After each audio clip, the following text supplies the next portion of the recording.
wabarakatuh. Halo semuanya, perkenalkan nama saya Cindy Junia Fatikasari dengan NPM C1C024018. Saya merupakan mahasiswa S1 Akuntansi Fakultas Ekonomi dan Bisnis Universitas Bengkulu. Oke, di video kali ini saya akan mewawancarai 3 narasumber di lingkungan kampus Universitas Bengkulu, di mana tema wawancara ini tentang toleransi, tolong menolong, dan cinta tanah air yang ada di kehidupan sehari-hari.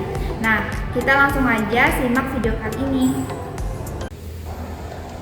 Nah teman-teman, sekarang kita udah sama satu narasumber kita. Di sini aku bakalan tanya-tanya tentang cinta tanah air. Nah, halo. Hai. Boleh perkenalan dulu nggak? Baiklah, perkenalkan nama saya Revan Maulana. Jurusan? Oke. Boleh.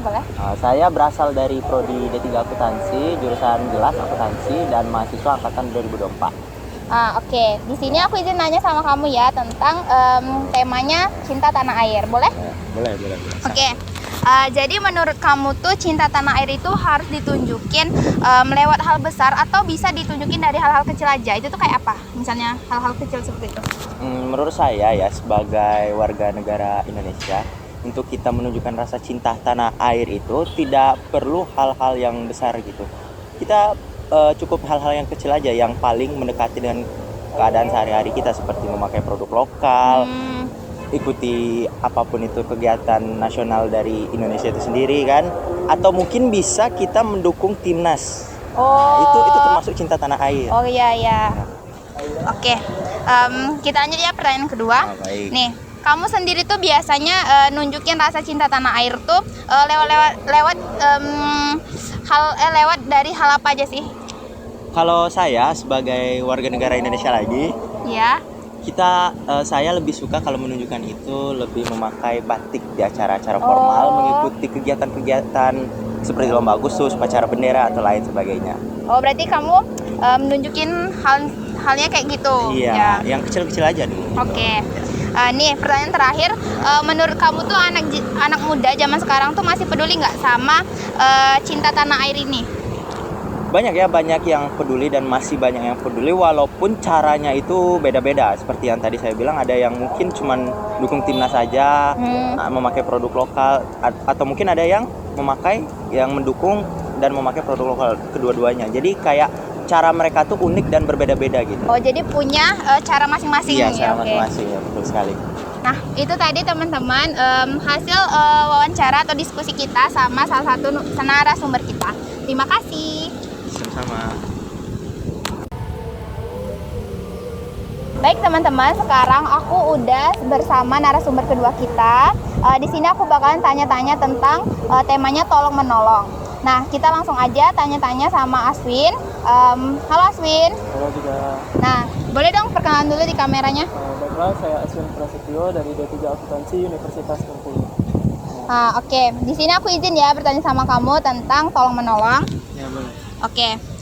Jadi pertanyaan pertama, kamu tuh pernah nggak sih bantuin teman kampus kamu atau teman kelas kamu pas dia tuh lagi kesusahan atau lagi butuh bantuan pas lagi ngerjain tugas? Jadi untuk bantuin teman ya, untuk bantuin teman itu aku pernah seperti teman untuk meminta catatan, seperti ada yang nggak ngerti soal pelajaran kan, itu kalau aku bisa bantuin pasti aku bantuin. Jadi semisal ada yang meminta tolong, itu pasti aku usahain bantuin. Oke, berarti selagi kamu bisa pasti kamu bantuin ya? Ya. Oke. Nih pertanyaan kedua, menurut kamu gimana sih cara bersikap tolong menolong itu yang paling sederhana di lingkungan kampus kita ini? Untuk di lingkungan kampus itu sederhananya itu bisa seperti meminjamkan catatan tadi. Oh, kayak tadi ya. Terus apabila teman ingin belajar bareng gitu kan sebelum UAS atau UTS, nah itu bisa. Terus juga seperti teman untuk meminjam alat tulis atau catatan. Iya, catatan gitu. Itu juga bisa. Oke. Nah, ini pertanyaan terakhir nih. Kalau menurut kamu nih, kalau semua orang saling menolong, menurut kamu suasana kampus kita nih bakal kayak gimana sih? Pastinya lebih enak ya, karena semuanya itu jadi tolong menolong, jadi adem, damai gitu ya.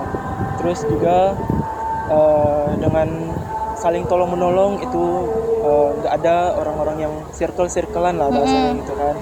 Jadi semuanya itu saling tolong menolong, jadi enak lah suasana. Oh, oke. Berarti nggak saling berkelompok pecah-pecah gitu ya. Iya. Jadi semuanya itu sama rata karena mereka saling membantu gitu. Ya, saling membantu. Oke, itu tadi teman-teman hasil diskusi kita atau wawancara kita bersama Aswin tentang tolong menolong. Terima kasih. Makasih Aswin. Ya, sama-sama. Oke teman-teman, di sini aku udah sama salah satu teman aku dari Universitas Bengkulu juga. Halo. Halo, nama aku Regina. Nah, oke, di sini aku langsung aja ya. Aku izin sama kamu mau nanya tentang seputar toleransi. Oke, sebelumnya kamu nih punya teman akrab nggak? Punya teman akrab yang beda agama nggak? Kalian tuh sering ngumpul atau ngobrol bareng gitu? Iya. Punya. Nah,